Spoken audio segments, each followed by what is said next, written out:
vamos a invitar a don Jorge Auchalja, presidente de la Asociación de Dirigentes de Marketing del Uruguay, a hacer uso de la palabra. Le damos un aplauso a don Jorge Auchalja, por favor. Muchas gracias. Qué lindo es aplaudir, porque el aplaudir es, como decimos los árabes, halal. Bienvenido. Entonces, bienvenidos a este evento. Lo primero que les quería decir es saludar a las autoridades nacionales que hoy nos acompañan, a todas ellas, saludar a los señores embajadores que hoy están con nosotros, muchas gracias, saludarlos a todos ustedes en nombre del Consejo Directivo de la Asociación de Dirigentes de Marketing del Uruguay y fundamentalmente ya le dimos la bienvenida a nuestro disertante invitado conferencista, candidato, precandidato a la presidencia de la República, el ingeniero Enrique Antía, amigo, así que bienvenido para ti también. Estos encuentros que son diferentes, nosotros ayer en la reunión de directorio decíamos, esto sucede cada 5 años, no sucede todos los días.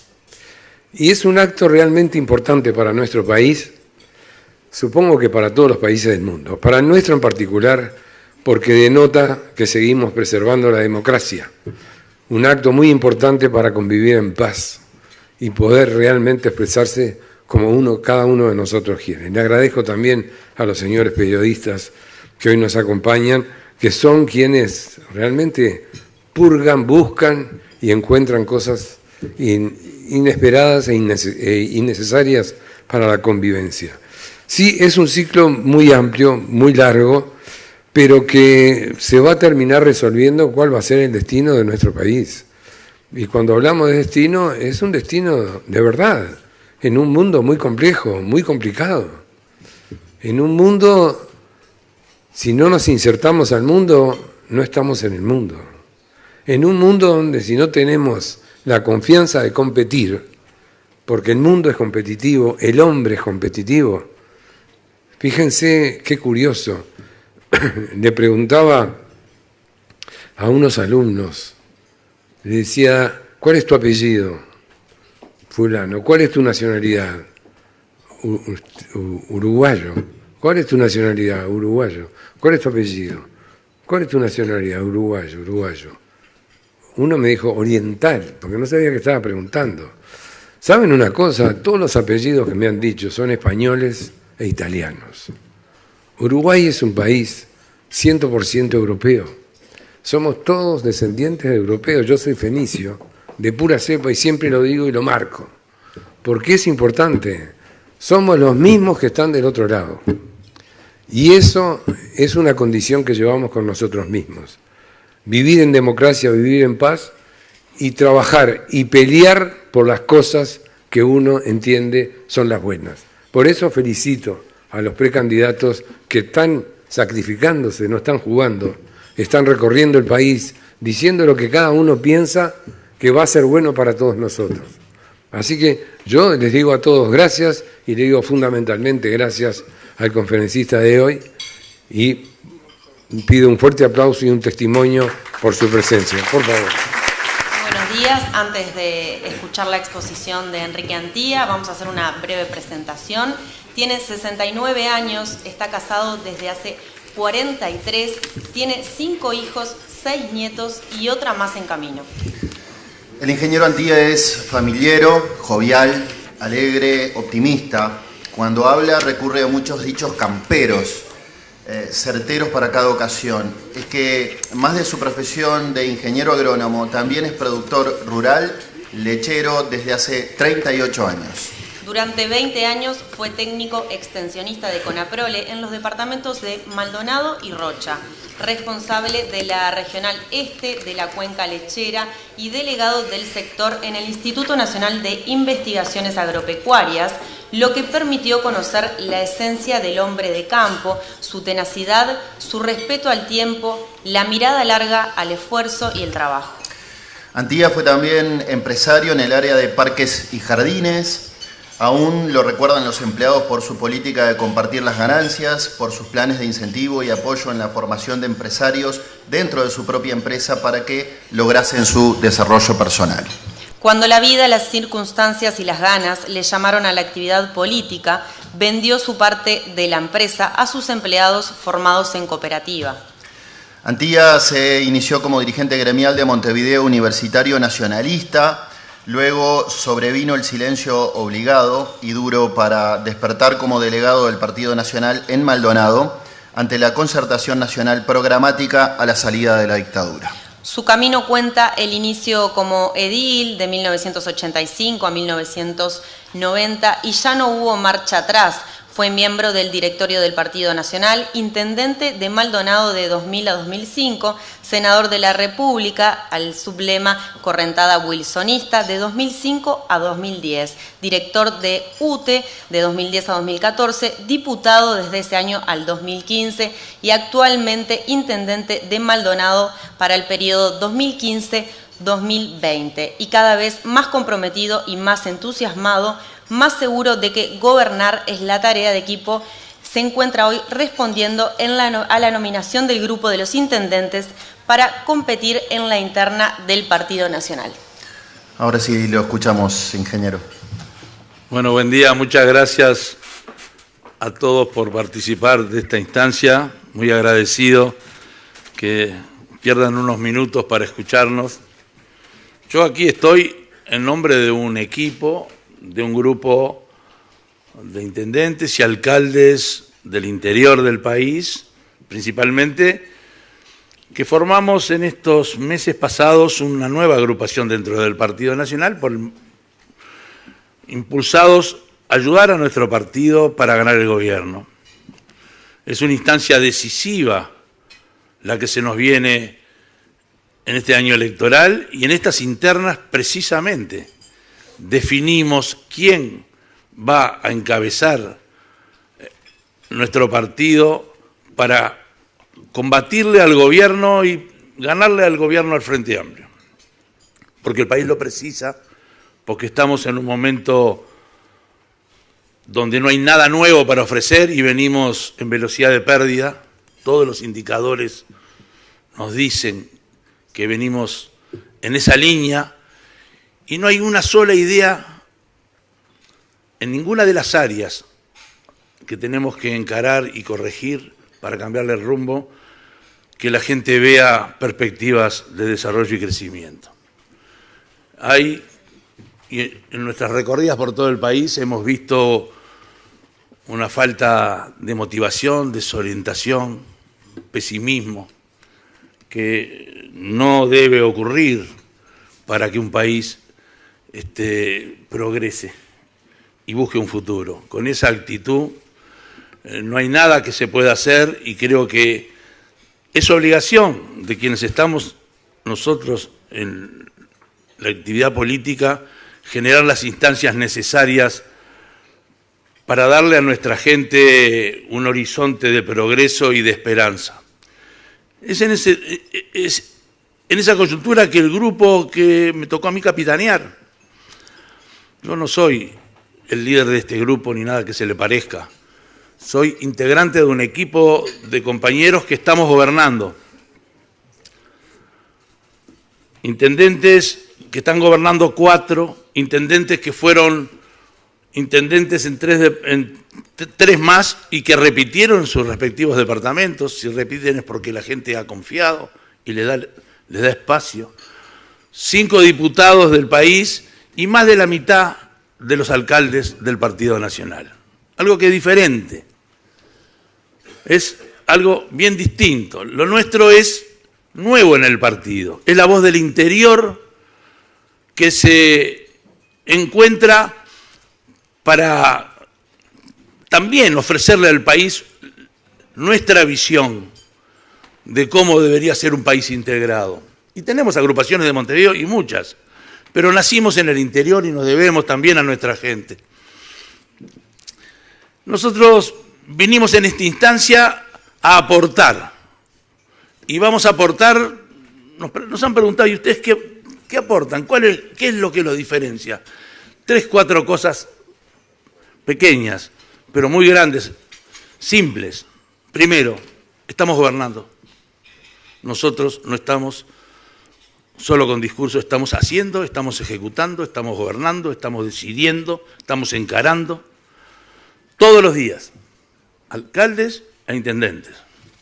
Segundo, estamos con la cercanía de la gente en la comunidad, cercanía del barrio, cercanía del pueblo, cercanía de la gente, todos los días y en todas las tomas de decisiones que estamos haciendo en nuestro gobierno, pasa por resolver los temas, ¿no? La cercanía esa nos exige y nos obliga a resolver. La gente se arrima, nos plantea los problemas y no nos admite postergaciones en las resoluciones, nos permite ejecutar.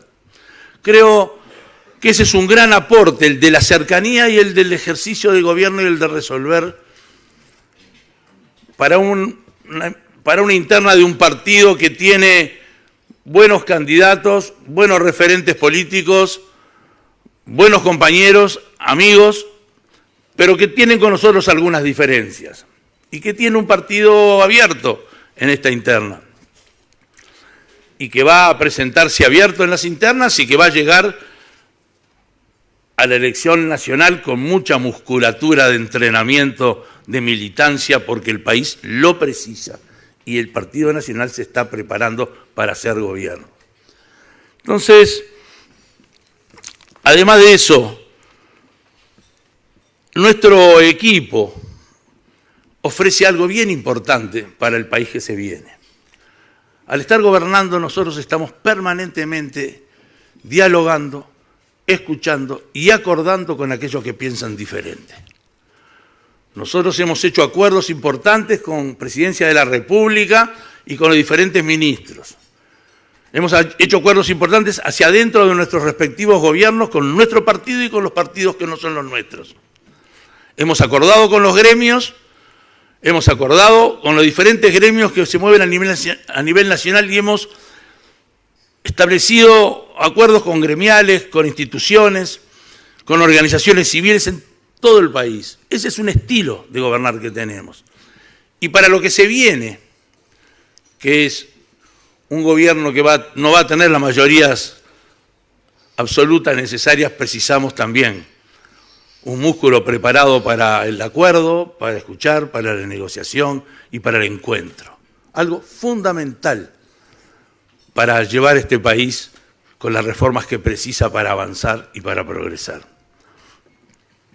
Entonces, son cosas sencillas que le ofrecemos al partido, pero bien importantes. Porque además hay otro elemento que la gente me lo resalta cada día.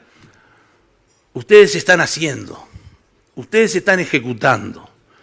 Nosotros podemos ver lo que se hace y podemos comparar su discurso previo y su gestión. La coherencia entre lo que se dice y lo que se hace, que es algo bien importante después de 15 años de mucha promesa incumplida y de pintar un panorama de maravilla con viento a favor y en bajada, y que terminamos estos 5 últimos años con índices crecientes de desempleo, con estancamiento, no estancamiento, pero con un crecimiento de país enlentecido, con pérdidas de empresas, con pérdida de seres humanos, con emigración de más de 40.000 jóvenes o medianos edad en estos últimos 3 años, con pérdida de más de 50.000 empleos en estos últimos 3 años,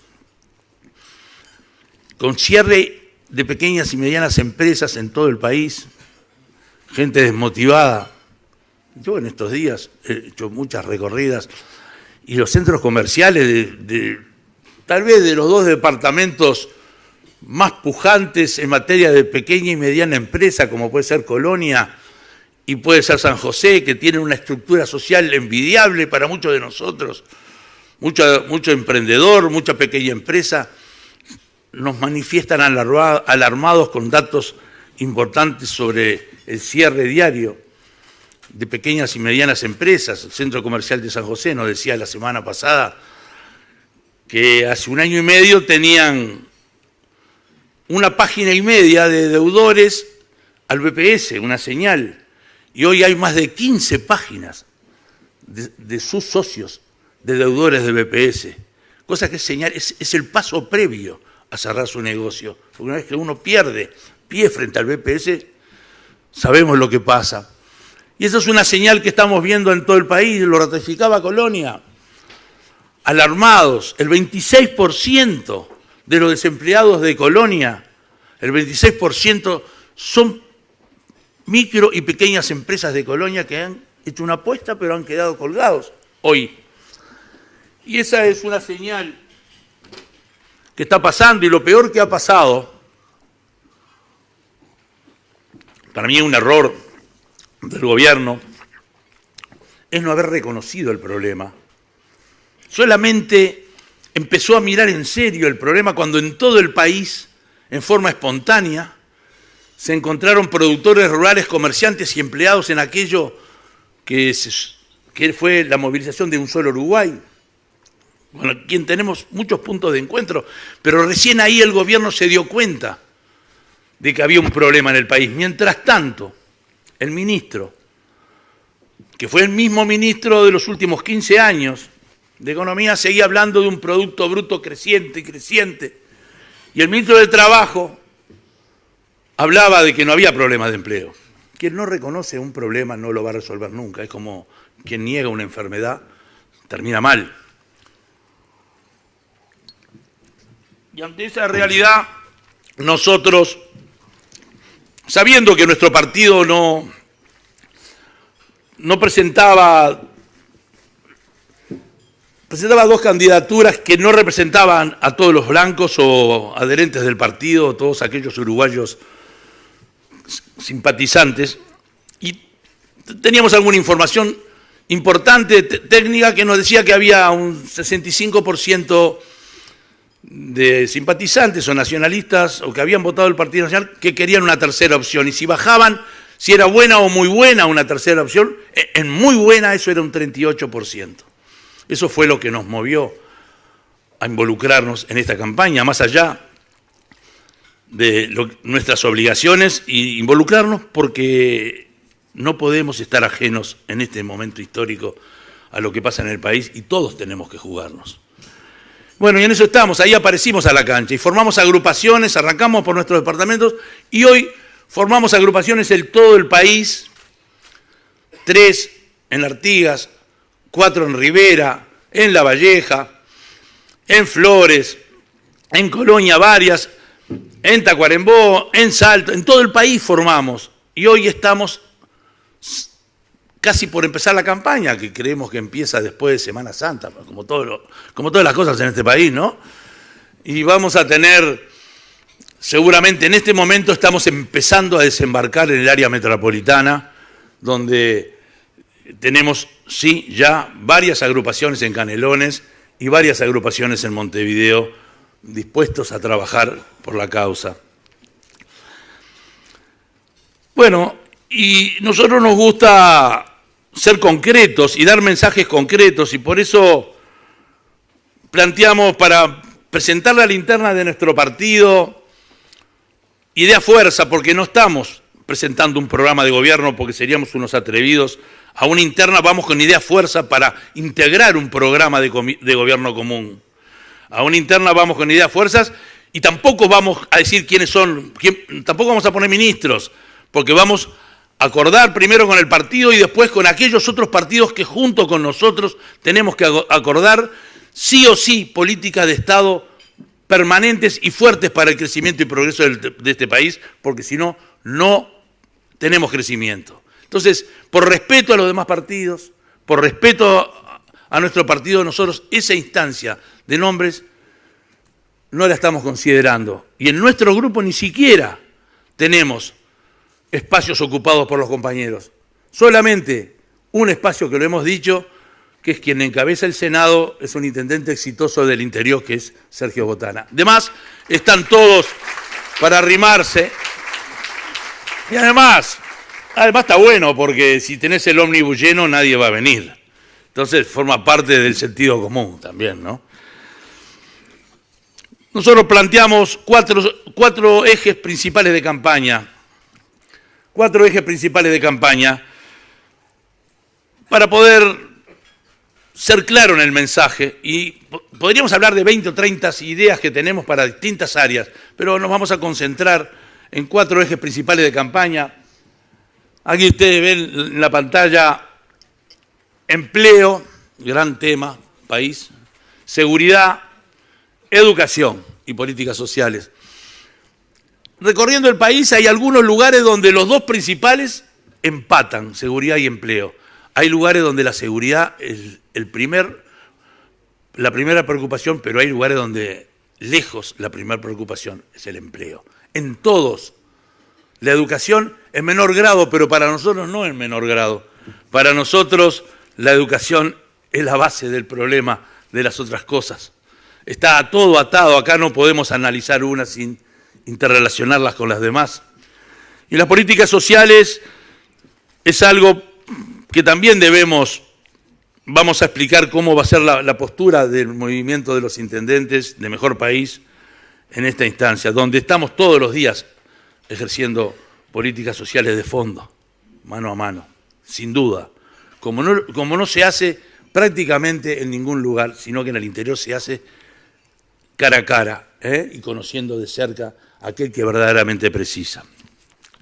Yo primero voy a arrancar por el tema educativo porque creo que es de largo aliento y es justamente un lugar donde tenemos que plantear una política de Estado, ¿no? Hay algunos datos alarmantes. Hoy, 1 de abril, ¿no? Ayer se publicaron algunos datos de encuesta de hogares y de educación, donde nos dan bastante mal.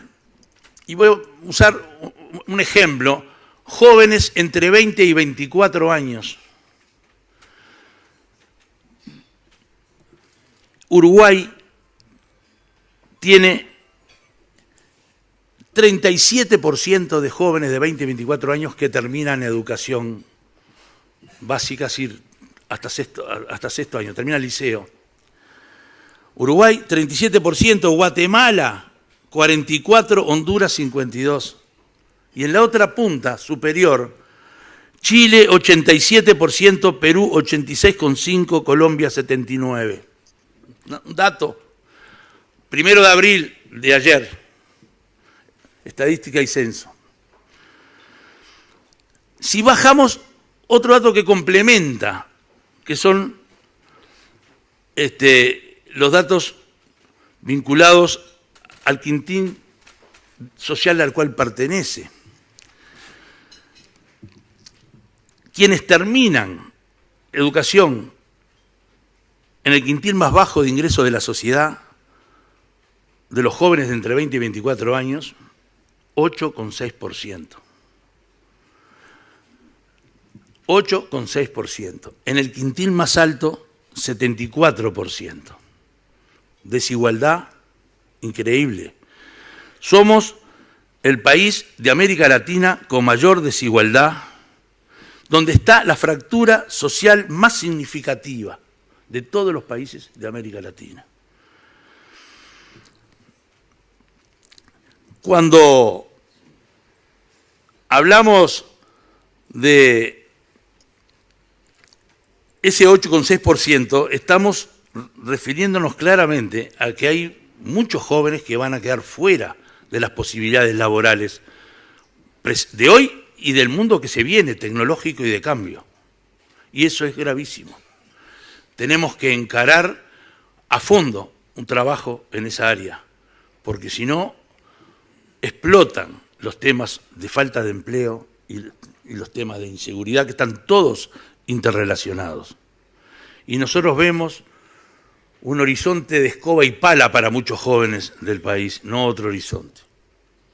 Ni siquiera fuera del país, porque en el mundo se exigen calificaciones de otro nivel. Así que ahí hay una gran doble alerta naranja que debemos encarar. Si llevamos al quintil de menores ingresos, la alerta es mayor en el área, si el promedio tiene 8,6, en el área metropolitana es 8. 8 de cada 100 terminan secundaria. En Maldonado es 8 con fracción de cada 100. Es, la verdad, un dato alarmante que nosotros tenemos obligatoriamente como sociedad revertir. Si hablamos de justicia social, si hablamos de oportunidades, si hablamos de igualdad, si hablamos de progreso. Nosotros que nos sentimos un grupo profundamente nacionalista, popular y progresista, no podemos admitir de ninguna manera estos indicadores. Y en el área de educación nos afiliamos a la línea madre que ha generado en este país el EDUI 21. ¿Por qué? Porque ese es un espacio de encuentro de especialistas de la educación de diferentes partidos, que surge después de un intento fallado del primer gobierno del Frente Amplio de convocar a un plan educativo nacional, toda la buena interés, pero fracasa por corporativismos gremiales y por presiones políticas que han dejado a la enseñanza en estas condiciones. Fíjese que este 8% que terminan secundaria, gurises de 20, 24 años, vivieron 15 años en este gobierno, tenían 5 o 6. Es decir, que ahí está la prueba del fracaso.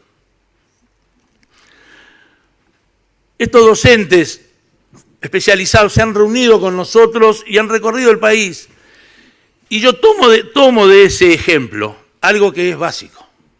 Si no nos sentamos en una mesa de trabajo todos juntos, los uruguayos que queremos hacer crecer el país de todos los partidos en educación, si no hacemos un acuerdo político gigante, no avanzamos y condenamos a nuestros hijos al fracaso. Y no creo que haya uruguayos que se nieguen a eso. Y si se niegan a eso, tenemos que saber bien quiénes son.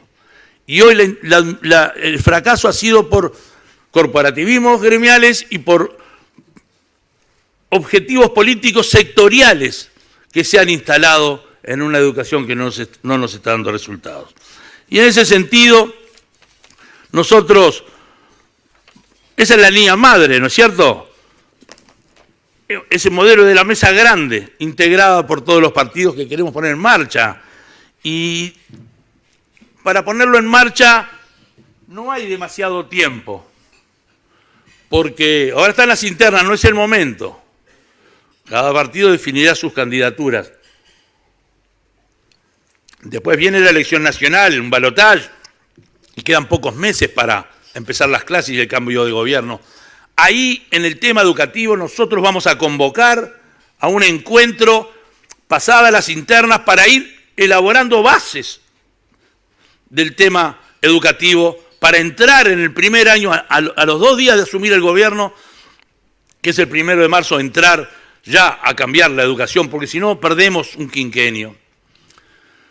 Y aún con el presupuesto actual, que no va a ser el nuestro, ahí hay que tomar alguna serie de medidas bien importantes para el cambio en materia educativa. Nosotros le vamos a devolver al pueblo, a la gente, el mando en la educación. No van a mandar los corporativismos gremiales.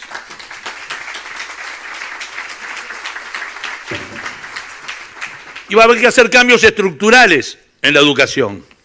Sí vamos a respetar la presencia de docentes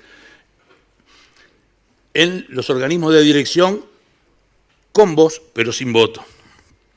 Sí vamos a aprovechar de la experiencia y vamos a convocar a los mejores. Pero pretendemos un CODICEN estructurado de otra manera, con representantes y compromiso político de todos los partidos que crean en este proyecto de educación para todos y con un cambio en el nivel de ejecutividad, descentralizando la gestión y apoyándonos en las direcciones de los liceos y de las escuelas para ser más eficientes en la gestión, modificando el sistema de otorgamiento de grupos a los profesores, profesionalizando. Sí, vamos a apostar a profesionalizar el área docente porque la precisamos, bien formada, bien profesionalizada para cambiar la educación de nuestros hijos. Más escuelas de tiempo completo que hacen falta en todo el país, sobre todo con esos indicadores de falta de educación en los quintiles de menores ingresos, escuelas de tiempo completo y liceo de tiempo extendido, para apoyar ese sector de la sociedad que viene quedando para atrás. No queremos que se nos queden para atrás. Sin duda que es una tarea titánica la que se viene y de largo aliento, no es un solo gobierno que la arregla. Esto hay que generar un proyecto de 15, 20 años y no apartarse de la línea, del rumbo que se le dé. Y ahí va la capacidad de persuasión y de acuerdo y de respeto a las opiniones de los demás para llegar a un gran acuerdo nacional. Nosotros tenemos que respetar a todos para llegar a un gran acuerdo nacional y así poder encarar la educación como se merece. Va a haber dificultades. Gran parte, va a haber que hacer tal vez una inversión importante, pero también hay que, esa inversión importante que le estimamos alrededor de un 1%, parte importante en infraestructura, casi con partes iguales en infraestructura, porque tiene que haber más salones, más escuelas de tiempo completo, y parte también en mejor salario docente para aquellos que tienen las escuelas más complejas, los liceos más dificultosos, aquellos que tienen que comprometerse más. Eso tiene un costo, pero el país, si no invierte en esto, está liquidado. Y eso forma parte de las primeras medidas. Por eso tomé por la educación, porque en nuestro gobierno, cuando sumamos el 1 de marzo, vamos a estar el 3 de marzo sentados decidiendo en esta línea, que es la que el país precisa. Los otros dos grandes temas, seguridad y empleo. Yo empezaría por el empleo, que es el más difícil de resolver, y estoy preocupado por la manera con gran liviandad que se maneja la recuperación de puestos de trabajo, que me parece que también es una señal de que hay que respetar a aquel que hoy no tiene empleo y que son muchos miles. Estamos hablando de más de 140.000. Tenemos que respetar a muchos más que están con esa angustia de llevar el pan todos los días y no podemos decirle alegremente, te voy a dar tantos empleos, porque lo peor que le puede pasar a un político es generar expectativas que después no pueda cumplir, porque eso descorazona, desmotiva y va en contra del sistema democrático. Entonces ahí, con el mayor respeto, nosotros en el tema del empleo tenemos una serie de medidas que están todas interrelacionadas entre sí. Todas interrelacionadas entre sí. Primero, tenemos que a nivel generar una nueva inserción internacional, para lo cual hay que tener también un respaldo político importante de más de un partido para posicionarnos de otra manera. No puede ser que en 15 años de gobierno no hayamos podido hacer, cuando el mundo lo ha hecho a rolete por todos lados, acuerdos comerciales preferenciales. Chile en estos 15 años hizo más de 85, tiene más de 100 acuerdos comerciales con el mundo, para defender a sus trabajadores, para defender el empleo, para defender a sus empresas. Nosotros no hemos hecho uno, más que algún pequeño acuerdito con Chile. Eso no puede ser. Nos afirmamos en un Mercosur ideológico que nos aisló, y hemos perdido por un manejo irresponsable de la política exterior, hemos perdido respeto internacional, algo que es bastante grave para el país, y hay que retomar esa senda de vuelta de respeto internacional. No quiero referirme a hechos puntuales que todos ustedes los conocen, pero la inserción internacional va como elemento principal para recuperar empleo. ¿Cuántos millones de dólares pagamos de aranceles solo por la carne en Oriente? ¿Cuánto nos quedamos fuera de mercado con los productos nuestros, como la leche, por descuentos y aranceles que otros negocian y logran? ¿Cuántos tambos cierran por mes? 3. ¿Cuántas hectáreas de arroz se pierden y el arroz hoy ni siquiera le damos proceso industrial porque los productores dicen, no, para que me lo paguen mejor, vamos a exportarlo con cáscara, crudo. Yo venía ayer de San José y pasás por la zona del puerto y ves hermosos troncos de pino de este grosor, sin nudos, plantaciones de 30, 40 años, exportándolos crudos. No vendemos una tabla, no vendemos un compensado. Han cerrado aserraderos porque estamos caros para el mundo y no podemos, estamos perdiendo empleo y entonces estamos transformándonos en algo que exporta commodities solamente, pero no genera el trabajo. Y esta es una gran preocupación que tenemos. Hay que renegociar a nivel internacional un comercio diferente y formar en el Ministerio de Relaciones Exteriores una carrera orientada principalmente al comercio, cambiarle un poco el eje de la formación diplomática que lo precisamos. Otros países lo tienen y lo hemos visto con envidia. Nosotros tenemos que dar señales claras en garantizar la propiedad privada. Claras. Tenemos que derogar el decreto de ocupación de lugares de trabajo. No podemos permitir ni piquetes ni paros perlados. Eso tiene que ser así. Respetar el derecho de huelga. Pero también tenemos que respetar a aquellos que quieren trabajar, que son los más, porque precisan.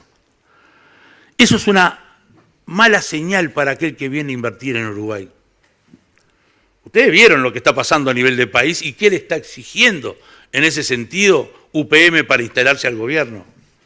Bueno, si las empresas le están exigiendo eso, con razón, nosotros eso se lo tenemos que dar a todas las empresas uruguayas también, porque precisamos que eso sea una regla de respeto, de código y de estabilidad permanente. Eso afecta, está afectando el trabajo. ¿Cómo no? La gente no quiere arriesgar, el inversor tiene miedo de arriesgar, o hace la justa, o basta ahí, o no quiere ampliar la empresa. Eso hoy está impidiendo contratar a jóvenes empleados. Hay que saber leerlo de esa manera.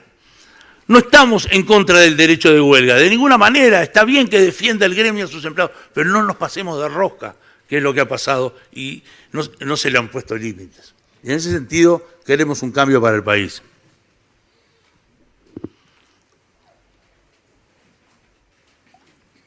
Estamos caros. Hay que bajar el costo país, sí o sí. Pretendemos, en 5 años que nos toque a gobernar, reducir en el eje de los 25.000 empleos del Estado. Pretendemos, en ese periodo de tiempo, reducir el costo de los combustibles. No se puede con los costos de combustibles actuales. Tenemos que liberalizar la venta de combustible. No podemos competir con este combustible caro. De Ruta 5 al este y hacia el norte del país, lo que vemos son chacras abandonadas tapándose de maleza y de gramilla. Los números no dan. El flete de esos lugares a puerto es más caro que el flete de puerto a China. Y no es que se pierda el productor que no planta la soja o una chacra de arroz y que podría, uno decir muy fácil, puede plantar otra cosa, puede hacer una pradera. No, se pierde la cadena, se pierde el transportista, el herrero, el mecánico, el maquinista, el que arregla los neumáticos, el peón de campo. Se pierde la cadena y ahí hemos perdido miles de empleos en estos últimos 3 años. Combustible en paridad de la región, y todos sabemos el combustible que hay mucho componente de impuestos y mucho componente de ineficiencia en el precio del gasoil. Mucho componente de ineficiencia en el precio del gasoil. Está claro en la formación del precio que hay puntos a corregir. Solamente Alur pesa, el sobreprecio que pesa en el combustible por el sobreprecio que genera Alur por producir más caro que la región son 3 pesos por litro de combustible. Y además tenemos un componente en el precio del combustible que lo paga todo el país, todo el transporte, todos los productores, toda la producción del país, que va para el subsidio de boleto. Bueno, hay que encarar una reformulación del transporte departamental para no caer en eso. Yo creo que es al revés. Hay que buscar eso, de otra manera para no castigar a aquel que produce y está quedando fuera de mercado. El valor de la energía, otro de los temas que se quejan. Yo fui director de UTE y participé de algo maravilloso que fue el cambio de matriz energética, un gran éxito del gobierno del Frente Amplio, apoyado por todos los partidos. Tal vez fue la única política de Estado que se cumplió.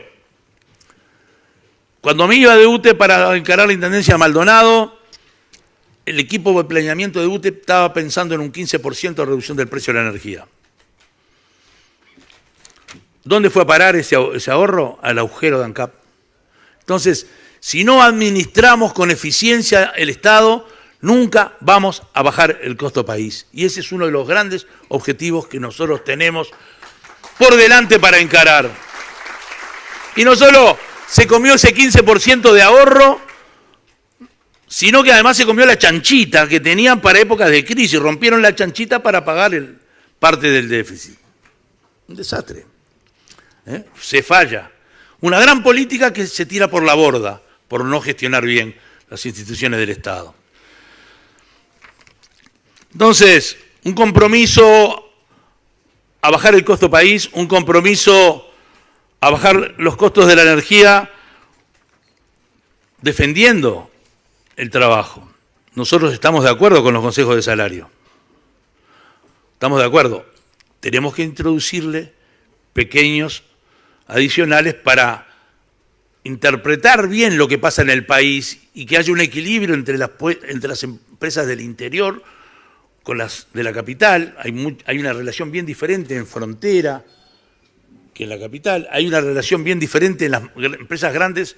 No es lo mismo la negociación colectiva en Conaprole, un sindicato pesado, grande, con muchos obreros, que en Calcar, como estuvimos reunidos la semana pasada en Colonia y tenían sus dificultades, o en Pili, en Paysandú, son diferentes, o en una siderúrgica de Montevideo con un pequeño herrero o metalúrgico de Rivera que tiene otras condiciones laborales. Ahí hay que tener la sensibilidad necesaria para que la negociación bilateral funcione, con un Estado que deje que funcione y que defienda después al obrero en caso final que tenga que laudar, pero que deje que las empresas vayan encontrando por el lado de la productividad sus acuerdos de largo plazo.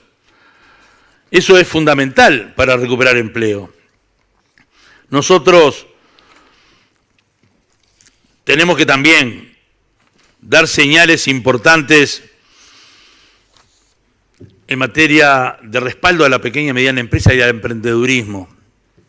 Ahí hay que hacer un afloje, porque ese dato de Colonia, de San José, que había 1,5 carillas de pequeñas empresas cerrando y ahora hay 15 páginas completas de pequeñas empresas en situación de deuda con el BPS, es alarmante.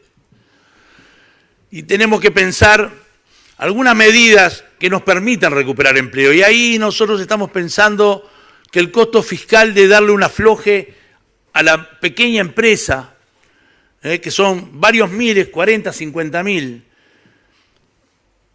va a ayudar a recuperar de pronto 20 o 25 o 30.000 puestos de trabajo rápidamente, llevando las del IVA ficto de 1 millón de pesos anuales a 4 millones y algo, que es lo que los técnicos nos dirán después, dónde está el punto de corte. Pero ahí hay un espacio que esa pérdida fiscal, por un lado, va a ser compensada por la reactivación en forma rápida, y va a ser una buena señal para la recuperación del trabajo. La disminución de los costos de la energía también hay que buscar cómo financiarla, y existen posibilidades dentro del Estado de financiar y absorber en la etapa inicial, en los primeros años, esa reducción de costos y la pérdida fiscal de la reducción del costo de la energía y del combustible se puede compensar con algunas medidas importantes a nivel de gobierno de tercerización de gestiones, etcétera, pero no quiero entrar en esos detalles porque iríamos muy al detalle, pero esa es la línea madre de trabajo con la cual nosotros estamos planteando. El empleo, entonces, es para nosotros una obsesión. Tenemos que generar políticas que ayuden al empleo. Mire, nosotros vimos en nuestro departamento, a mí no me gusta hablar de Maldonado porque estamos en una cosa nacional, pero hay señales que hay que saberlas leer. Nosotros negociamos con el gobierno nacional una reducción impositiva para la industria de la construcción vinculada al turismo, porque veíamos que no había trabajo, no había construcción, no había más obra. Maldonado estaba muerto y es una de las bases de nuestro desarrollo. Percibíamos que había un interés, pero si no le dábamos un afloje, no había. Hoy podemos decir que junto con el Frente Amplio de Maldonado, que nos acompañó, y en un acuerdo con el Gobierno Nacional, nosotros en Maldonado quitamos impuestos, todos los impuestos a la construcción, tasas, presentación de plano, impuesto a mayor edificación. El gobierno ayudó dándole a la construcción en turismo el carácter de empresa de interés nacional para invertir en el país, y hoy tenemos 1.200.000 metros cuadrados aprobados para los próximos 5 años. Ahí tenemos más de 3.500 millones de dólares de inversión para los próximos 5 años y más del doble del trabajo que nos puede dar UPM, solamente con eso del afloje de impuestos. Que lo queremos UPM también, pero vemos que tenemos que dar señales en todo el país de que hoy el tema costo impositivo nos está pegando fuerte. Y tenemos que buscar la manera de generar empleo y trabajo. Lo que pasó en Maldonado es clarísimo. Le dimos la oportunidad al inversor y confianza y empezó a invertir. Y hoy hay miles de puestos de trabajo.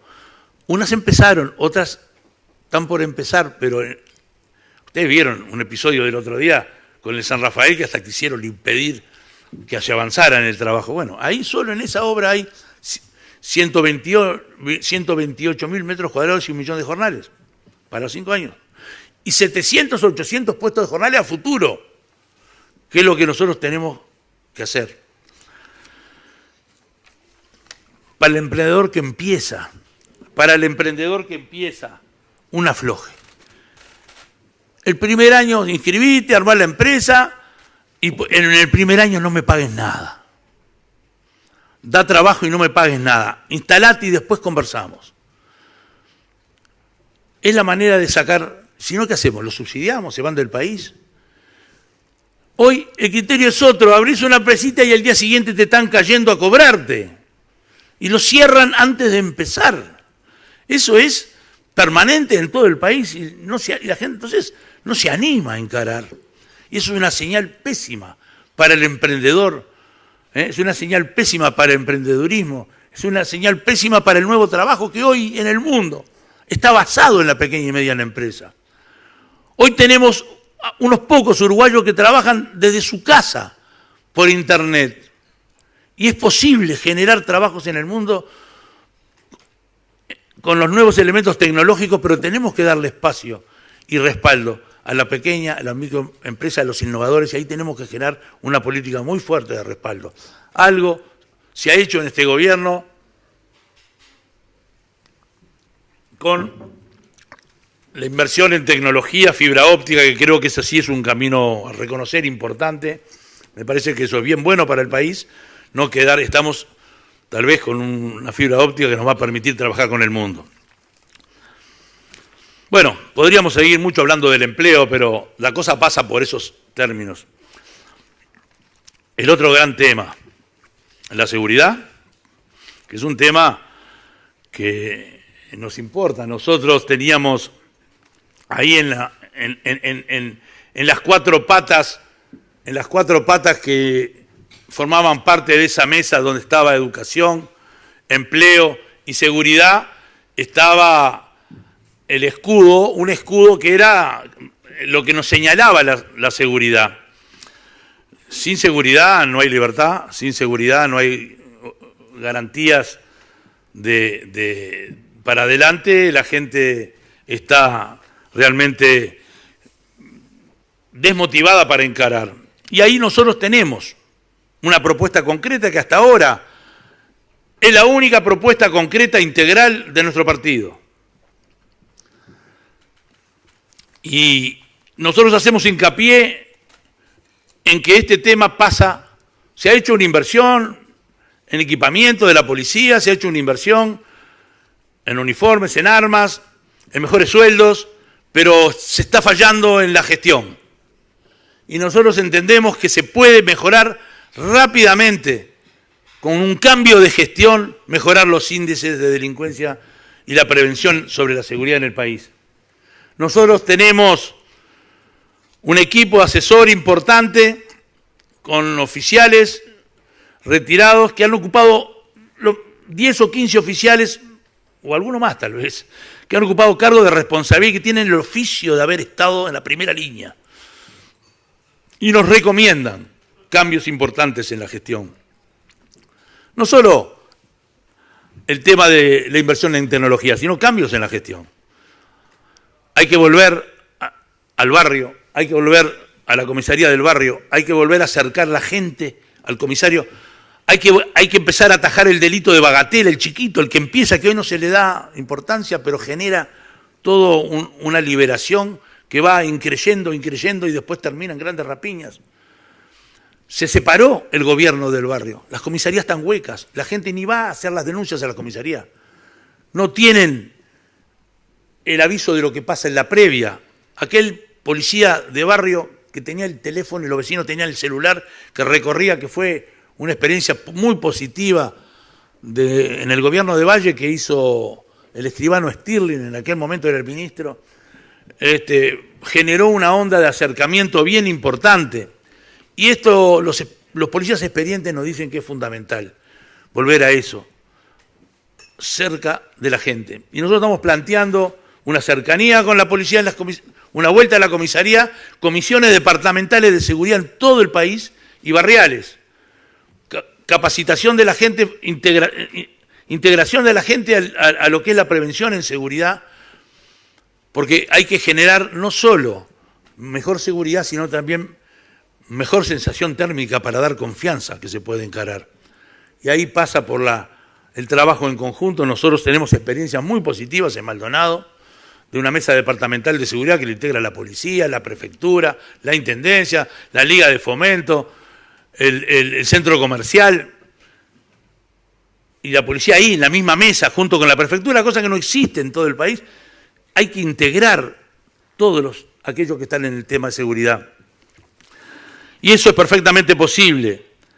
Nosotros tenemos, no vamos a hablar de las tasas de hurto y de eso, porque yo creo que eso aburro, vamos a ir más rápido, pero pretendemos potenciar la junta asesora del ministro, que hoy tiene perfiles sociológicos, potenciarla con profesionales de alta experiencia en el combate al delito.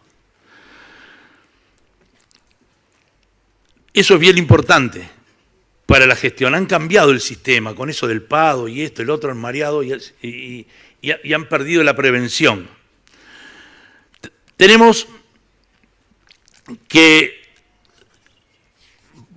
invertir fuertemente en una unidad de inteligencia nacional, porque hoy el delito es complicado y es internacional fuerte. La droga tiene que ver mucho en eso, es lo principal que está pasando, y una unidad de inteligencia nacional que en este gobierno se nombró, pero no se equipó, y hay que equiparla y dotarla de información y de técnicos y de capacitación, porque hoy hay una inteligencia de la Fuerza Armada, una inteligencia del Ejército, una inteligencia de la aviación, una inteligencia de la Armada, una inteligencia de la policía, una de Interpol, todo separado. Hay que armar un equipo de inteligencia que respalde la acción policial. Y eso es una inversión que llega a los $10 millones para equiparla en condiciones racionales y vamos a fortalecer ese punto porque es imprescindible tener una inteligencia para combatir el delito, que hoy no funciona, ¿no? La mayor parte de situaciones difíciles a veces se han podido resolver por datos de inteligencia desde el exterior, así como se los digo. No quiero entrar en detalles, pero es así. Tenemos que equipar también con tecnología para prevención, como la que hemos hecho en nuestro departamento con gran éxito.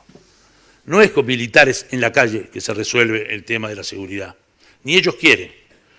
Acá es con inteligencia. Nosotros queremos a la delincuencia combatirla con inteligencia. Y es posible, y está a nivel del costo del país, y nosotros lo propusimos en un seminario que hicimos sobre seguridad en el Radisson hace 15 días, anunciamos una inversión entre 60 y 80 millones de dólares en tecnología de última calidad, aprovechando lo que hoy existe y está, empezando por el área metropolitana, sí, desde Colonia al Chuy y el área metropolitana y las capitales departamentales y aquellos puntos donde tenemos zonas rojas que tenemos que controlar. En el eje de los 60-80 millones de dólares se puede tener un control más eficaz, moderno, y además con posibilidad de identificación, con nitidez, que hoy la justicia está empezando a reconocer diferencias entre las cámaras que habían y las cámaras que hoy estamos teniendo en nuestro departamento. Suprema Corte, fiscales, jueces, todos lo han visitado y se han encontrado con una realidad que no conocían. Eso es perfectamente posible, está al alcance de la mano de la inversión, no afecta a deuda soberana, se consigue hasta financiación en 10 años para inversión de ese tipo. Tenemos que equipar al Ejército Nacional, a la Armada Nacional y a la Fuerza Aérea para el control de fronteras. Tenemos que equipar porque en los bolsos que vieron todos por la prensa que entraban a veces con plata y a veces con otras cosas que no los vieron, pero entraban con todo, es moneda corriente en todo el país y el tema droga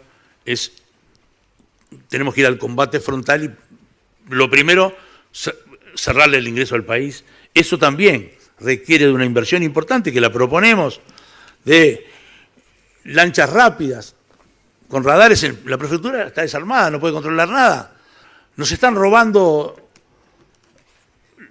la pesca y que es parte principal de nuestros recursos. No tenemos un barco rápido equipado con radares y un helicóptero cercano para poder combatir y poder defender nuestra soberanía. Pequeños radares que para instalar en los aviones que hoy cuenta la Fuerza Aérea. La Fuerza Aérea cuenta con unos aviones que equipándolos con poca plata se llega. Toda esa inversión con drones, hay tecnología en el mundo que se puede usar y que muchos países exitosamente la usan, porque además, en el caso de Israel, ni que hablar, vive de la seguridad, y nosotros pudimos apreciar la evolución de la tecnología, porque hace 15 años fuimos y uno veía ametralladoras por todos lados, y en las paradas de ómnibus, en los supermercados, en los shopping, acá, y con el tiempo uno ve, no ve nada, pero hay una tecnología que está atrás, que defiende a su pueblo. Entonces ahí tenemos que tener mucho cuidado, porque eso existe en el mundo y hay que aprovecharlo. Hay que aprovecharlo porque aquel que se siente impune, se inclina a seguir delinquiendo. Ahora, si corre riesgos, ahí hay una prevención, un control. El cambio de gestión de la policía en mi departamento con las cámaras, ellos mismos. Hoy, la Policía Nacional, son ellos los que las dirigen. Nosotros lo único que hicimos fue invertir. Ellos han cambiado el modo operativo y han resuelto un montón de casos que antes no se resolvían. No se resolvían. Han resuelto un montón de casos y eso es importante para la prevención en la seguridad. Entonces, es posible mejorar la seguridad, más difícil mejorar el empleo y es posible mejorar la seguridad. Por supuesto que hay que hacer adecuaciones al código del proceso, que hemos visto situaciones ridículas en estos días, en este tiempo, pero todo eso es fácil de irlo resolviendo con medidas jurídicas y con un acuerdo también importante de varios partidos en esto. Nos va la vida acordar, porque esos son los temas que el país precisa para avanzar. También en política de seguridad, un pequeño capítulo, nosotros propusimos encarar el tema de la rehabilitación de los presos, que ha llegado a índices tremendos. 6.000 presos por año que salen, 6.000 presos por año que entran. Esto es de nunca terminar, es de nunca acabar. Nosotros, hay países que tienen 38, 40%, 35% de reincidencia. Nosotros tenemos cárceles como la de Maldonado, como la de Canelones, como el Concar, como Libertad, que tiene 73, 74, 75% de reincidencia. Promedio nacional, 65% de reincidencia. Ahí tenemos que cambiar y tenemos que apostar fuerte a un instituto independiente, y capaz que tenemos que llegar a la creación de un Ministerio de Justicia de común acuerdo con todos, que no se ha animado a encararlo por aquellos resabios de la época de la dictadura, pero que se ocupe de la rehabilitación de los presos y de la administración de los temas de justicia, dejándole a la Suprema Corte que trabaje estrictamente en la parte técnica, que es donde debe laudar. Tenemos que avanzar en eso, porque si no, no vamos a mejorar la seguridad futuro. Tenemos que reestructurar de vuelta y prevenir. Se desarmó la policía caminera. Armaron una policía de tránsito, hay un policía caminera cada 495 kilómetros. No existe. Por eso los accidentes que tenemos en la ruta todos los días, con muertos. Se ha incrementado. A pesar del cero alcohol, se ha incrementado los accidentes en ruta, y la mayor parte de los accidentes en ruta no son por alcohol. Falta control en rutas, y por eso queremos reforzar la policía caminera, y en eso tenemos que hacer también cambios en la escuela de policía, volver a respetar aquello del uniforme. Es decir, hay ciertas normas que tienen que volver a ser un orden y una señal hacia abajo. Lo dicen los propios policías con 30, 40 y 50 años de servicio, que son cosas elementales para mejorar la seguridad. Una señal de arriba, abajo y integrándonos con la comunidad. Por último, un pequeño pantallazo al tema de políticas sociales. Nosotros no queremos que se quede nadie para atrás.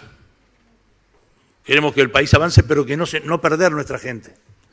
Y ahí la primera política social, la educación. Eso es una política social en serio.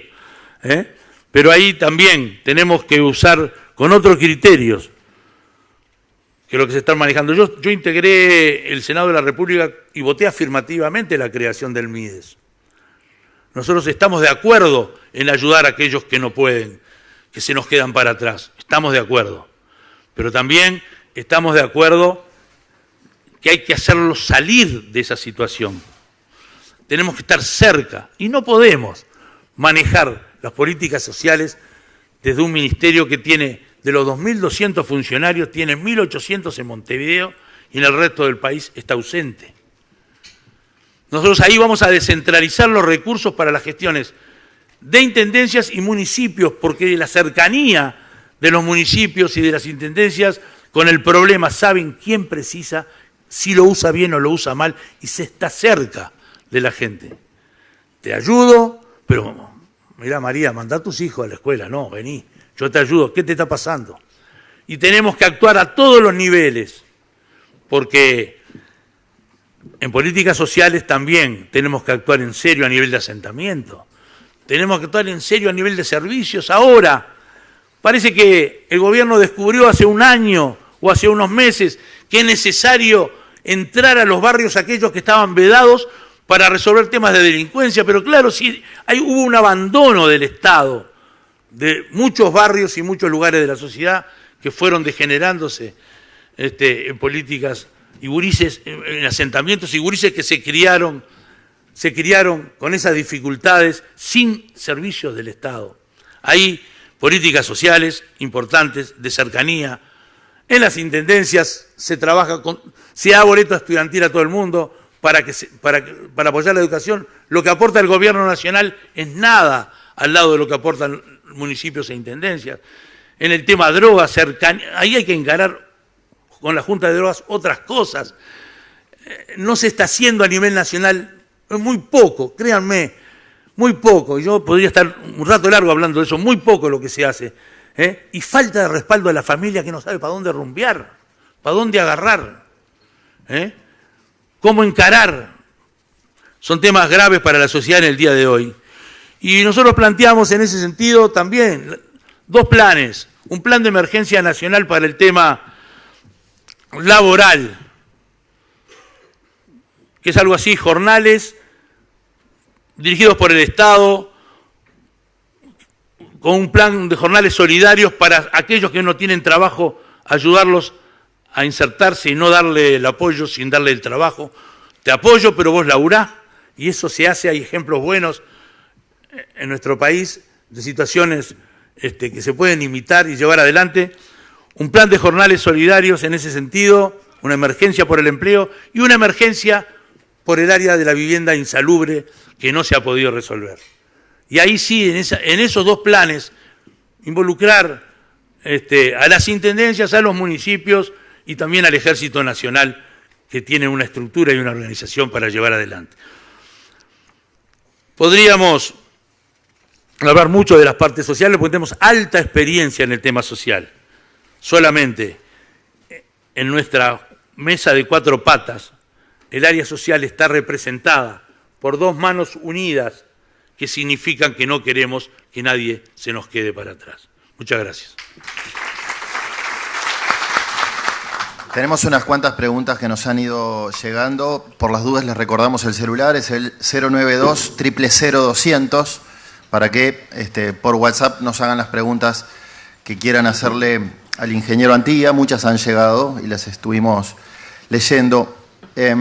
Antía, quería preguntarle, no recuerdo que lo haya mencionado, a propósito de cómo va a combatir el alto déficit fiscal, que hoy se ubica en 4,3% del PBI. Y vamos a más, porque con la pérdida de actividad nos va a incrementar el gasto. Nosotros tenemos que, oficina por oficina del Estado, reestructurar y buscar. Yo lo estoy haciendo en mi departamento. Entramos con un enorme déficit y empezamos a rascar de acá y de allá y encarar una reformulación de todos los gastos del Estado. ¿Dónde se está gastando bien? ¿Dónde se está gastando mal? Inmediatamente hay que encarar eso como base. No hay dónde sacar plata. No encontramos sectores de la sociedad que se le pueda seguir ajustando el cinturón, porque no hay un incremento impositivo en algunas áreas, va a repercutir en pérdida de empleo, por otro lado, en forma inmediata.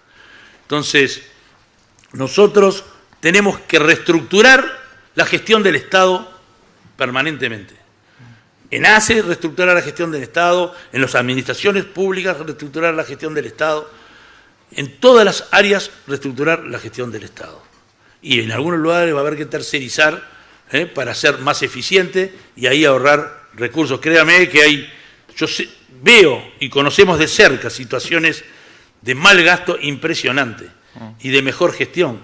En la propia educación, si le diéramos más libertad de acción a los directores de los liceos y los recursos de los liceos los manejáramos directamente con sus directores y comisiones de apoyo, obtendríamos mucho mejor resultado con el mismo presupuesto que tenemos hoy. Por ahí empieza. Pero además tenemos que achicar al Estado. Y vamos a tener, sin duda, que encarar en el próximo gobierno algo que ningún dirigente político está hablando y nosotros no vamos a eludir, que es una mesa bien grande de encuentro entre todos los partidos para reformular un sistema diferente de BPS que nos está acuciando. Y eso vamos a tener que encararlo con responsabilidad. Este gobierno, hace 2 años que hay que hacer esto, hay que hacer esto, hay que hacer esto, y se le fue el gobierno. El próximo gobierno va a tener que encarar en ese punto, con responsabilidad, una reformulación, un cambio en el sistema de BPS. Bien, continuamos con las preguntas. Usted habló, Antía, de administrar con eficiencia para bajar las tarifas, también de disminuir la carga tributaria para las empresas, pero en su caso, al ser intendente, es difícil no relacionar lo que ha sido su gobierno departamental con lo que podría ser una posible presidencia del país. En Maldonado hubo un aumento de la contribución inmobiliaria, se creó también algún impuesto. ¿Esto cómo se puede llevar a nivel nacional? ¿Es una política que se podría trasladar? ¿Cuál es su postura al respecto? Le cuento, nada más errado que eso. No hubo aumento de la contribución inmobiliaria, de ninguna manera. Nosotros aplicamos desde que llegamos, aplicamos índice de precio al consumo de la contribución inmobiliaria de todo el departamento. Lo que hubo es solamente en 2 zonas que estaban profundamente atrasadas, un reaforo de aquellas propiedades que pagaban ridiculeces, y eran zonas de alto valor turístico y no pagaban nada. Había casas de José Ignacio, en primer lugar, era primera y segunda fila de la Rambla, y en la zona de Piriápolis, Punta Colorada, y pagaban 5, 6, 7 mil pesos por año. Y hoy le pusimos un tope de no más de 10 mil pesos, pagan 15 por año. Así todos están pagando menos que los balnearios de Canelones y que de todo el país. Eso lo tenemos bien registrado. No hubo, la oposición habló de aumento impositivo, pero ese fue el resultado. Nosotros lo que hicimos fue administrar mejor. Le cuento, en esos 2 lugares, a pesar de eso, eran los 2 lugares del departamento, que son municipios manejados por el Frente Amplio, San Carlos y Piriápolis, mayor morosidad. Nosotros tuvimos que hacer un trabajo de tercerización de la gestión de cobro y hemos integrado al sistema de pago y de cobro, hemos integrado un número muy importante de contribuyentes que habían quedado para atrás. Eso es gestión y eso es administración al detalle.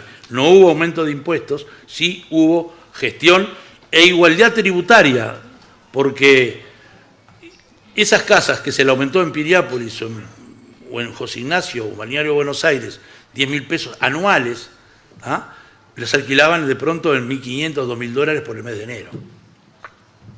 Bien, nos llega acá una pregunta que también estaba en nuestros planes. ¿Qué propone para las cárceles? Dice la pregunta. La situación carcelaria es bastante caótica, lo ha dejado claro el comisionado parlamentario Juan Miguel Petit. Uruguay se ha comprometido ante la ONU a 11 compromisos para mejorar, dignificar la calidad de vida de los privados de libertad. ¿Tiene alguna propuesta para mejorar la situación carcelaria? Sí. Lo primero es que la detección de que ese es un problema grave para resolver los temas de inseguridad, ¿correcto? El Estado está ausente en ese sentido, en materia de respaldo a aquellos que están en privación de libertad. Nosotros pretendemos, hay toda una línea que va hacia la independencia de los centros de rehabilitación. Creo que hay que profundizar esa línea. Por un par de años seguramente va a tener que seguir participando de integrar el Ministerio del Interior, porque se come gran parte del presupuesto, pero debemos ir hacia un ente dependiente, para nosotros, no del Ministerio de Cultura. Creo que por ahí va un error. Para nosotros tenemos que ir hacia un Ministerio de Justicia que administre ese sistema, independiente, con formación, con capacitación del propio personal, ¿no? Ahí está bien lo de las guardias de cárceles del Ejército, creo que está correcto, no está funcionando bien, no está funcionando mal, pero ahí pasa por programas de trabajo y de capacitación, ¿no? Y modificar algunos de los sistemas de canje que hay hoy, de años de prisión por, yo qué sé, por hacer cursos o por hacer gimnasia, por hacer algunas cosas que no. Creo que hay que ir a modificar la base, que es, bueno, trabajo, formación, capacitación, curso. Hay que trabajar puntualmente eso. Yo no soy un especialista en esto. Nosotros invitamos a especialistas en el último semanario para que nos dieran su visión. Tuvimos reuniones con Petit, y estamos bien enterados de lo que se debe hacer. Creo que hay que apoyar también desde el corazón a muchos. Nosotros ahí tenemos que liberar la posibilidad de que organizaciones sociales o religiosas o culturales puedan trabajar de otra manera, porque Eso ayuda a mirar un objetivo y con la cabeza ordenada a superarse. Hay ejemplos estupendos, en Punta Rieles o en otros lados. Políticas socioeducativas. Políticas socioeducativas, capacitación. Para el ocio, digamos. Para cenar capacitación, educación, y eso sí, cambiarlo por años de prisión. Y a su vez, un programa de rehabilitación. Mire, yo tengo en mi departamento 3 o 4 egresados de Las Rosas que vinieron a buscar trabajo y estamos apostando a ello. Yo ayer pasé y vi a uno pintando en la calle cebras y realmente me quedé contento de que estuviera, y saludaba, porque re contento con haberse podido insertar y rebotaba en todos lados. Creo que tenemos que generar, y ahí el Estado tiene que generar planes especiales para trabajadores egresados de la cárcel. Y yo creo que eso no se está haciendo.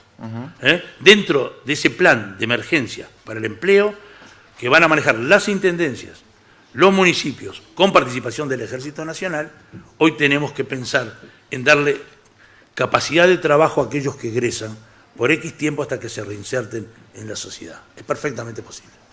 ¿Se necesita mayor presupuesto para esto?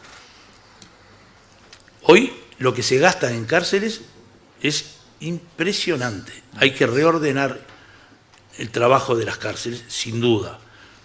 Va a precisar más presupuesto, hay que reordenar, y cuando uno tiene a cargo un gobierno, transfiere de un lado a otro las inversiones. Si pudimos tirar 600 millones en una mala gestión de ANCAP, capaz que con la cuarta o la quinta parte de eso podemos hacer muy buenos cursos de capacitación para el personal.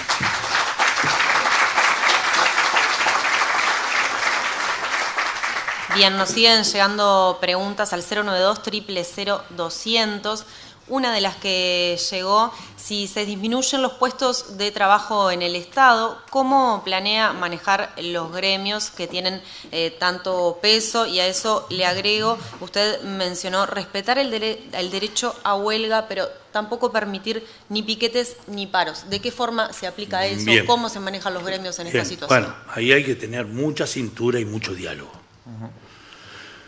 Mucha cintura y mucho diálogo. Nosotros creemos que los gremios defienden al obrero, al trabajador, y estamos de acuerdo. Ahora, no queremos que meta la cola en esa negociación la ideología de política que interfiere con el trabajo y de pronto desvía. Hay ejemplos increíbles. Hace poquito, habría que preguntarle a Botana cómo fue el tema del frigorífico Pool y qué hicieron los funcionarios que querían trabajar para resolver el tema de la ocupación que se había planteado en el frigorífico Pool. Acá hay que hablar en serio del trabajo. El tema es que hay que convencer a la dirigencia gremial que no es el camino de la ocupación, que es el camino que genera crecimiento y desarrollo. Al revés, eso está generando desconfianza y va en contra de aquellos que no tienen empleo. Hoy a nivel gremial hay un dominio de aquellos gremios del Estado, pero por el Estado no vamos a recuperar el empleo. El empleo se recupera por el sector privado, por la pequeña empresa, por la mediana empresa.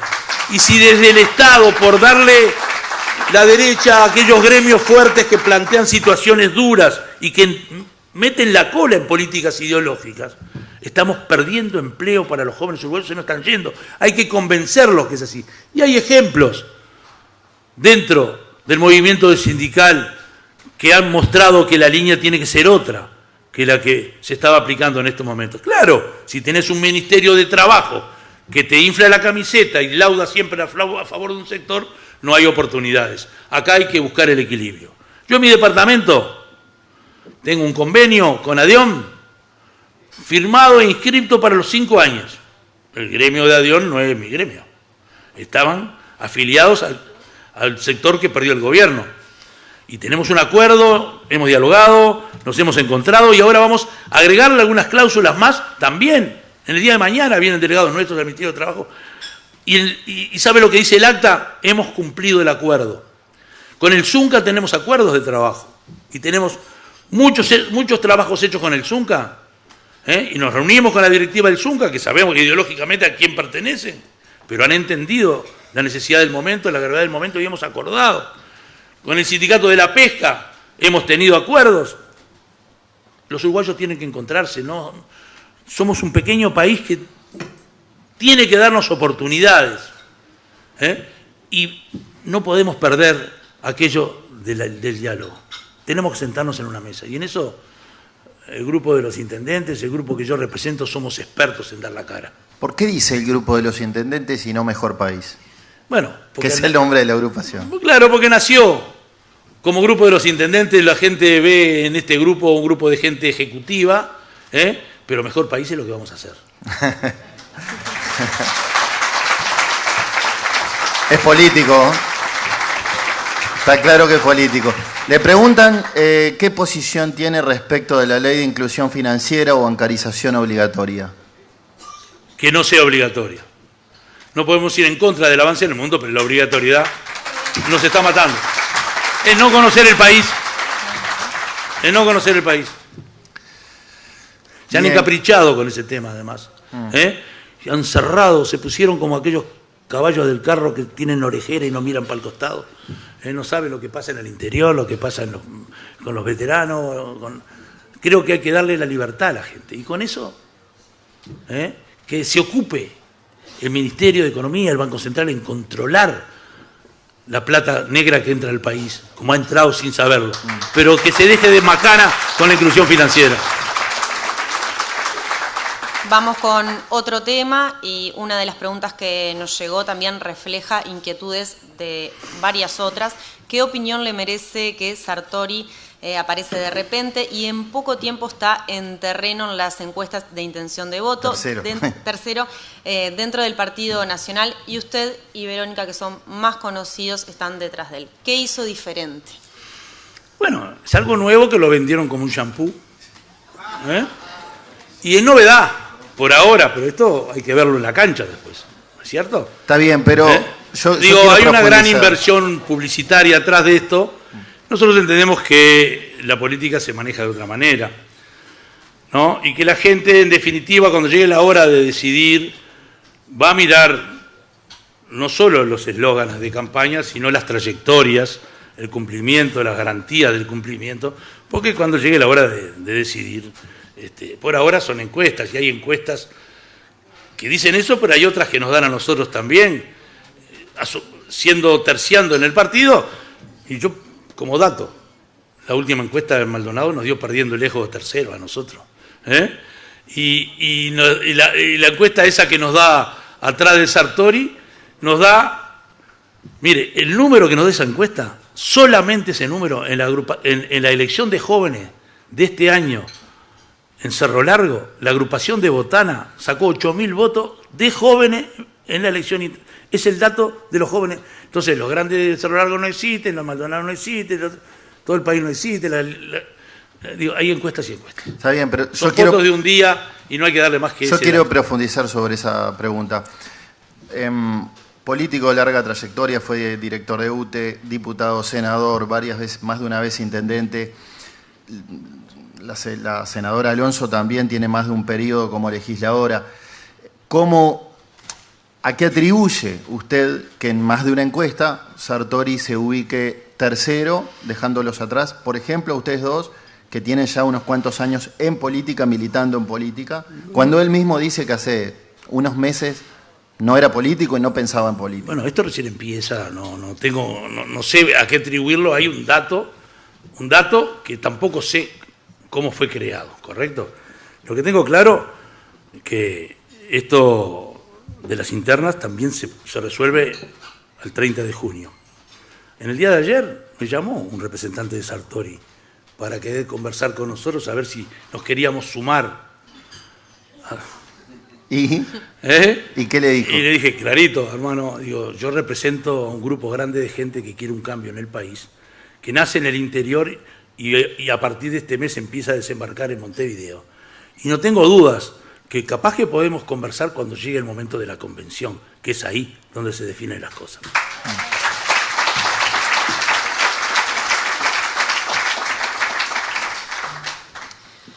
Vamos con otro tema que también usted quizá hoy no profundizó tanto, pero ha sido parte del lema de la campaña que está comenzando. Me gustaría saber cuáles son las políticas de descentralización que llevará adelante, cuáles son las políticas de desarrollo regional y la búsqueda de inversiones extranjeras que buscaría. Bien. Nuestro movimiento permanentemente trabaja en la descentralización. De hecho, tenemos espectaculares ejemplos en las alcaldías que integran nuestro movimiento de gestión eficiente en áreas donde el Estado ha hecho poco y nada y ha sido ineficiente. Nosotros entendemos que hay muchas políticas, no solo las sociales, sino las del manejo del territorio, la inversión en vivienda. Todas esas áreas tienen que trabajarse descentralizadamente. No hay duda que es eso. Tenemos que transferir para los gobiernos departamentales mayores recursos para encarar un nuevo sistema de caminería, que hoy el viejo está perimido y que nos lleva a atrasos en el área del transporte y a sobrecostos en el área del transporte. También pretendemos en el área impositiva dar diferencias en porcentaje de impuesto a la renta y aporte al BPS para aquellas empresas y pequeñas empresas y grandes empresas que se instalen en el interior del país para tratar de equilibrar la inversión en el país y fomentar así desarrollo lejano y no esa inmigración permanente que ven los uruguayos en Montevideo y nosotros vemos en Maldonado. Tenemos que ahí generar políticas de largo aliento dándole oportunidades de menor costo laboral. Bien, una última pregunta que es la siguiente. Si usted fuera gobernante mañana, ¿cuál sería la postura de Uruguay a nivel internacional? En el contexto regional, ¿qué postura asumiría Uruguay, por ejemplo, ante situaciones delicadas de otros países como Venezuela o Nicaragua? Mire, la vergüenza que pasamos los uruguayos, que tenemos una historia de política internacional de respeto, de legalidad, reconocida en el mundo por grandes ministros y grandes dirigentes de nuestro país del pasado, cuando aquel episodio en el cual se ningunea a un hermano paraguayo para darle entrada a Chávez, eso fue un cachetazo a la política internacional. Nosotros creemos que tenemos otro dato. Hace poquito no había sido electo presidente de Brasil y dirigentes políticos, ministros y principales figuras del partido de gobierno hablando mal del presidente vecino sin respetar los resultados de su democracia. No se dieron cuenta que hoy paran los camiones en la frontera para trabarnos el comercio. Hay que ser responsable a la hora de hablar en nombre de un país y hay que tener el equilibrio y el aplomo necesario para volver a insertarnos en un mundo que hoy está absolutamente intercomunicado y cualquier error que dé señales de pérdida de confianza en este país nos va a ir mal. Por suerte todavía a nivel internacional se nos considera un país que respeta el derecho internacional, a pesar de esas falsas escuadras que tuvo el gobierno en este momento y presionado por sectores políticos. La posición de Uruguay en este tema de Venezuela es increíble, ¿no? La verdad, cuando nosotros sabemos que los venezolanos refugiaron a tantos uruguayos en época de dictadura, que haya hoy 2 candidatos del partido de gobierno con posibilidades de llegar que no reconozcan la dictadura de Venezuela y otro que escriba Venezuela no está sola, me parece que es una mala señal para el país y para nuestra posición internacional de futuro. Muy bien.